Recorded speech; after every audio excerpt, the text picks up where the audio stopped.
Order! Order! You are an incorrigible delinquent at times. Behave yourself, man!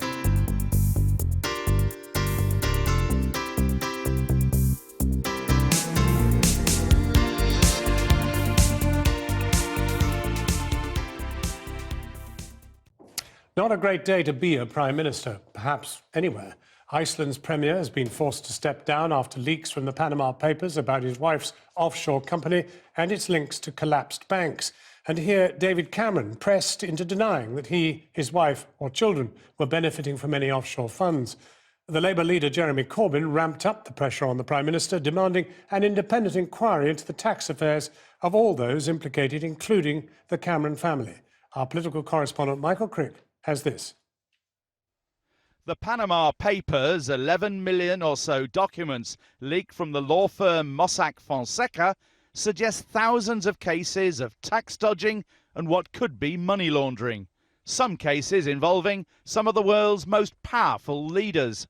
And today, the pressure tightened on David Cameron over what his late father Ian did with Mossack Fonseca and whether the Cameron family still benefit. Ian Cameron, a stockbroker who died in 2010, used Mossack Fonseca to set up an investment fund called Blairmore Holdings, based offshore in the Bahamas. It looks like a plain tax avoidance scheme, and in more than 30 years, Blairmore has paid not a penny in British tax. Yesterday, Labour seemed reluctant to attack Ian Cameron's activity. But today, Jeremy Corbyn changed tack, demanding an investigation. Despite Downing Street's insistence, it's a private matter. It's a private matter insofar as it's a privately held interest, but it's not a private matter if tax has not been paid. And so an investigation must take place, independent investigation, unprejudiced, to decide whether or not tax is owed or not. But do you think the PM should disclose it? I think the Prime Minister, in his own interest, ought to tell us exactly what's been going on. The Prime Minister. David Cameron was in Birmingham today campaigning for the EU referendum with staff at accountants PwC, a firm with much expertise in tax avoidance. But his answer to Corbyn and whether his family still benefits was less than clear.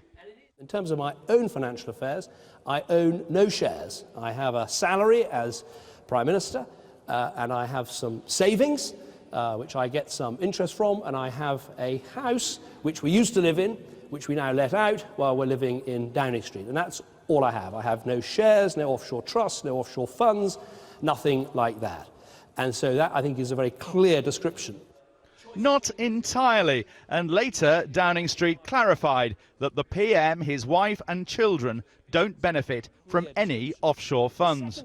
When we asked Number 10 about his wider family, they wouldn't say. And I would say that no government, no Prime Minister has done more to make sure we crack down on tax evasion, on aggressive tax avoidance, on aggressive tax planning, both here in the UK and internationally. David Cameron is leaving with lots of unanswered questions. Not least, is he proud of what his father did with Blairmore Holdings? And does he think it was ethical? Ahead of the summit meeting, which Britain will host in May, on international corruption, there'll be much focus on the fact so much tax dodging occurs in Britain's overseas territories and dependencies. Of the 10 most popular tax havens mentioned in the Panama Papers, the British Virgin Islands are miles ahead, with more than 113,000 companies incorporated there, more than the other 9 tax havens combined. If these British tax havens don't change their ways, says Jeremy Corbyn, Britain should impose direct rule. It has been done before. It was done during the crisis in 2008-9. It can be done very simply by an order in council to do that if necessary, but I hope it's not necessary. Let's instead say bluntly to those governments, if you're sheltering tax avoidance and tax evasion, stop now and pay your tax. David Cameron's problems, though, are nothing compared with his counterpart in Iceland.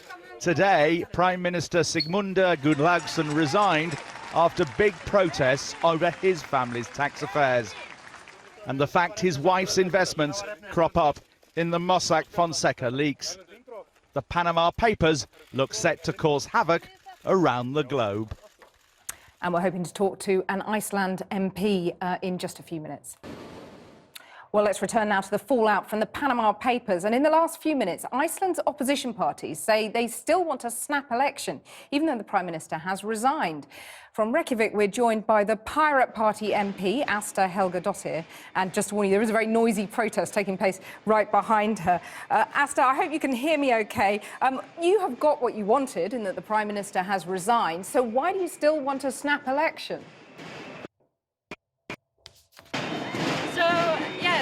The Prime Minister has just resigned a couple of hours ago, but that does not mean that the government is going to call for a re-election. The government still stands, and that's a problem. We still have two other ministers that have been colleagues, both the Minister of the Interior and the Minister of Finance. Also, they have decided, without any revision of any sort, that the Minister of Agriculture is going to be the Prime Minister. And I'm not so actually appreciate this kind of work. And as you can maybe see here in the background, we have hundreds of people gathering here for the protest. It is very cold outside, so, you know, people actually must be really, really angry to actually be here. And it is a triumph of people power, isn't it, that the Prime Minister has resigned? That is a triumph for democracy and for the power of protest, isn't it? Sorry, can you repeat that question? The fact that the Prime Minister has resigned is a triumph for the power of protest, isn't it? Yes, more or less. The President actually returned to Iceland this morning and they had a meeting together, but currently the government still stands, even though the Prime Minister has resigned because of his affiliation with the Panama leaks. But is there not a sense in which there's a danger of a witch hunt here after these leaks? That, I mean, I'm loath to quote Mossack Fonseca, but I was struck by their comment that everyone has a right to privacy, whether a king or a beggar. Didn't your Prime Minister have a right to privacy over his financial affairs? I don't think this is this is not money shaming. This is about being honest and actually presenting yourself as you are, as one who and what you stand for. He was actually caught lying repeatedly. The former Prime Minister just said that the President was lying as well. The situation here is absolutely crazy. We kind of do not know what the next steps are going to be. But I think it has mostly to do with conflict of interest and the fact that he was not being true to his voters. So people were not voting for the right person or the person that they believed that they were voting for. And I think that is demand enough to actually call for a re-election. Well, Asta Helgadottir, thank you very much for bearing with us with that protest behind, a rather joyful protest in action. Thank you very much. Back to tonight's main news, the continuing revelations from the Panama Papers, which have implicated some of the world's most powerful and wealthy figures. The biggest impact so far, Iceland, where the Prime Minister has resigned over his wife's multi-million-pound offshore funds. And here, David Cameron's come under pressure to disclose his family's tax affairs.